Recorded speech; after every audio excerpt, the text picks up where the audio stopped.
संसद की कार्यवाही के दौरान मंगलवार को जमकर हंगामा देखने को मिला। राहुल गांधी को टोके जाने से विपक्ष के सांसद इतने नाराज हो गए कि उन्होंने लोकसभा स्पीकर के ऊपर कागज उछाल दिए। इसके बाद स्पीकर ने 8 सांसदों को सस्पेंड कर दिया है। पीठासीन सभापति दिलीप सैकिया ने क्या कुछ कहा, सुनिए। जो व्यवहार आज दिखाया है, आसन का जो मर्यादा है उसको हानि करने वाला है और इसीलिए सदन के नियम 3742 के आधार पर और माननीय संसदीय कार्य मंत्री किरेन रिजिजू के जो प्रस्ताव मूव किया उसको आज सदन ने समर्थन दिया और कांग्रेस के 8 सांसदों को पूरे समय के लिए संसद के कार्यक्रमणिका से बर्खास्त किया गया। निलंबित सांसदों में 7 कांग्रेस के जबकि 1 सांसद सीपीएम का है। जिन सांसदों पर कार्यवाही की गई है उनमें कांग्रेस के अमरिंदर सिंह राजा वडिंग, गुरदीप सिंह औजला, हीबी ईडन, डीन कुरियाकोस, प्रशांत पडोल, किरण कुमार रेड्डी और मणिकम टैगोर के नाम शामिल हैं। जबकि माकपा सांसद एस वेंकटेशन को भी सस्पेंड किया गया है। कांग्रेस सांसदों के निलंबन के बाद नेता प्रतिपक्ष राहुल गांधी समेत कांग्रेस सांसदों ने संसद परिसर में प्रदर्शन किया। प्रदर्शन के बाद कांग्रेस और दूसरे विपक्षी दलों के सांसदों ने सत्ता पक्ष पर सदन में न बोलने देने का आरोप लगाया है। भाई 8 की बजाय 100 को कर दो, लेकिन आवाज बंद नहीं कर सकते हो आप। राहुल गांधी जो कहना चाहता है वो कह के रहेंगे। राहुल जी को आप रोक नहीं सकते। कब तक रोकोगे आप?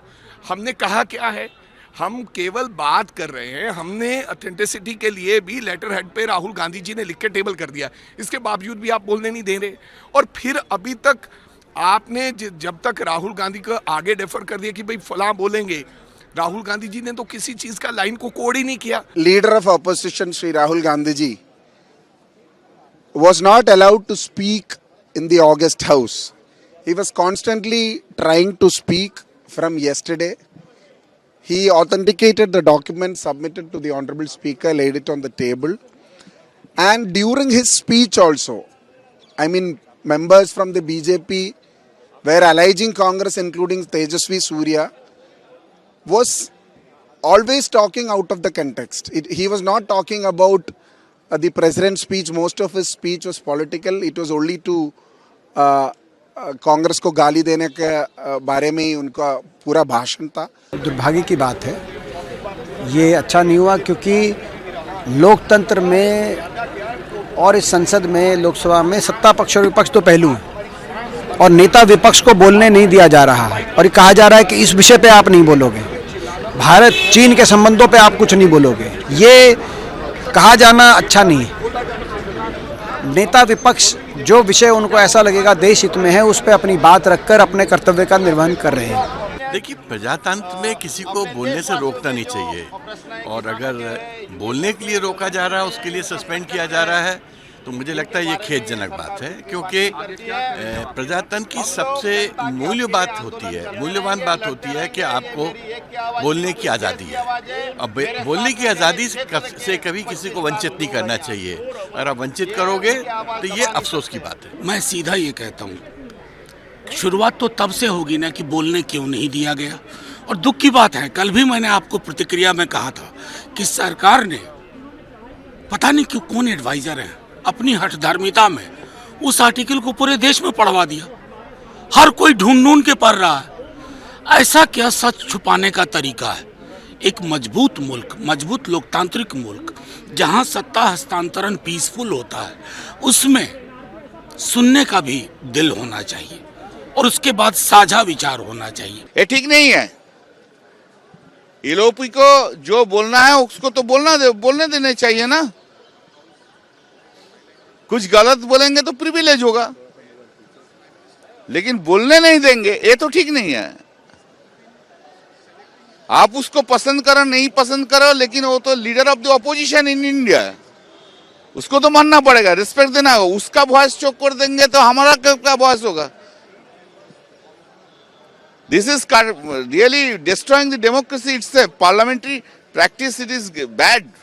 हंगामे के बाद सदन की कार्यवाही को स्थगित करना पड़ा। साथ ही सदन में पर्चे उछालने को लेकर सत्ता पक्ष और विपक्षी दलों के बीच बयानबाजी भी तेज हो गई। कांग्रेस सांसदों के सस्पेंशन के बाद बीजेपी नेताओं ने विपक्ष पर कार्यवाही में बाधा पैदा करने का आरोप लगाया है। बीजेपी नेताओं का कहना है कि विपक्ष मुद्दे पर बात करने के बजाय हंगामे पर उतर आया है। यार, प्रदर्शन करना हक है। ऑपोजिशन में हम भी ते करते थे। आप नारेबाजी करो, आप बाहर आके मीडिया में बोलो, आप जो मर्जी करना है करो, लेकिन ये जो आपने आज अंदर किया है, ये तो कहीं प्ले स्कूल में बच्चे आजकल छोटे जाते हैं वहां भी नहीं करते।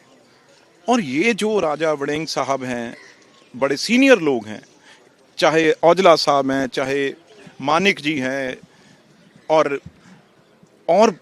सीनियर लोग, उन्होंने आज जो किया है कहीं सर्कस में भी नहीं होता। विपक्ष जिस तरीके से ये लोग हंगामे पे हंगामा कर रहे हैं, इनकी मंशा तो नहीं है कि सदन चले, पर ऐसे में ये मैं मानता हूँ राष्ट्रपति जी का अभिभाषण ये एक ऐसा समय है चर्चा का जिसमें आप सत्ता पक्ष विपक्ष दोनों को मजबूत मौके मिलते हैं अपनी बातों को रखने का।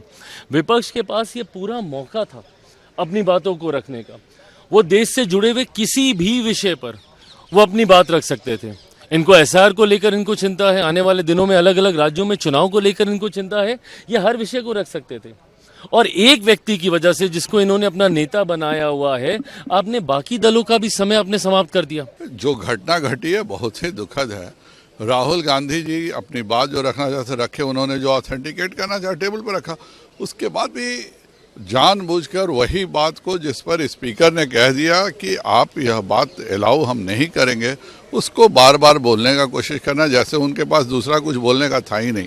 और उससे भी दुखद पहलू यह है कि कांग्रेस के सांसद सेक्रेटरी जनरल के टेबल के ऊपर खड़े हो गए, चेयर के सामने जाकर के वह कागज फेंक रहे हैं। देखिए, इन 8 सांसदों को निलंबित करना बिल्कुल समय सापेक्ष था, बिल्कुल सार्थक था और ऐसा करना चाहिए था, क्योंकि इन्होंने मैं कहूँगी एक तरह से हंगामा खड़ा कर दिया।